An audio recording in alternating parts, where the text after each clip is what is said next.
Il n'est plus à démontrer la capacité de l'OBR depuis sa création en 2009 à collecter professionnellement et administrer efficacement les recettes à travers des procédures claires et régulièrement mises à jour.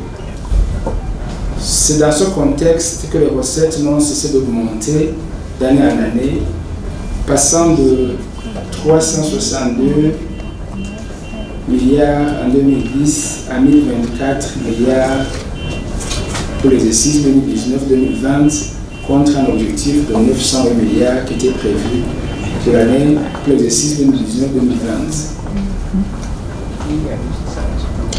L'exercice 2020-2021 s'annonce aussi prometteur car les recettes totales collectées de juillet à septembre 2020 s'élèvent à 281 milliards sur 261 milliards qui étaient prévus, soit une performance de 107,9%. Les réalisations de ce trimestre, en termes de collecte des recettes, dépassent de 29 milliards le montant collecté au cours de la même période de l'exercice précédent, soit une croissance de 11%. Durant le même exercice 2019-2020, l'Office burundais des recettes a enregistré 16 011 nouvelles immatriculations, donc nouveaux contribuables, dont 10 729 personnes physiques et 5 282 personnes morales. L'OBR a également localisé 6 554 contribuables et fiscalisé 6 413 contribuables, ainsi que 115 contribuables qui ont eu des certificats d'enregistrement à la TVA. Et quant aux activités de lutte contre la fraude, la contrebande et la corruption, 2326 procès-verbaux de saisie de marchandises ont été établis et un montant de 1 257 578 516 bif a été recouvré.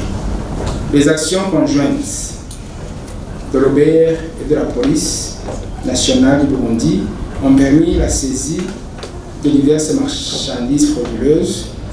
Les enquêtes sur différentes taxes internes et droits de douane ont permis de clôturer 174 dossiers avec supplément de 4 milliards 355 820 448 francs burundais. Et quand on parle de fraude, il ne s'agit pas seulement de la fraude douanière et la contrebande. Il s'agit également de la fraude fiscale, c'est-à-dire par exemple des cas de minoration du chiffre d'affaires pour échapper à l'exigibilité de la TVA, la non-déclaration des impôts sur le revenu, etc. L'OBR parvient à intercepter les fraudeurs grâce à l'implication des partenaires et la population qui ne cesse de les dénoncer. Ce point de presse ouvre donc tout un programme qui nous conduira à la célébration proprement dite de la journée du contribuable de 2020. Il y aura des visites de certaines entreprises, des émissions interactives qui seront organisées dans différentes radios et télévisions, des campagnes d'immatriculation et fiscalisation des contribuables de Ngozi et ses environs auront lieu, sans oublier une foire exposition qui sera organisée du 28 novembre au décembre 2020 au même stade dit Ugasaka de Ngozi. Urucanco rugira kabiri rukinga ingwara y'agasama na rubor ni ngombwa ko umwana wese akwija umwaka n'igice kugira dukingire amagara yiwe.